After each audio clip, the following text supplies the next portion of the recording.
How to screen record on iPad. First, open your settings.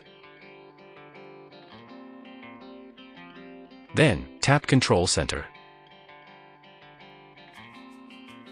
Look for screen recording and tap on the green cross button.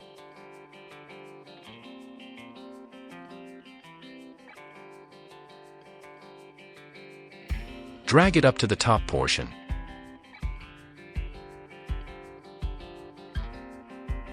Go to the home screen and swipe down from the upper right corner of the screen. Press and hold the screen record icon.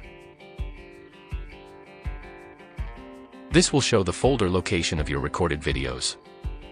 You have the option at the bottom to turn on off your microphone while recording. Now, tap the screen record icon to start recording.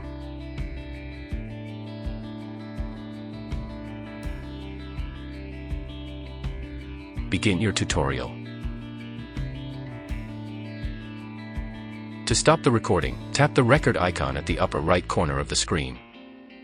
It will notify you to stop or cancel. Check your gallery to play your recorded clip. That's it. Thanks for watching. Please like and subscribe to my channel.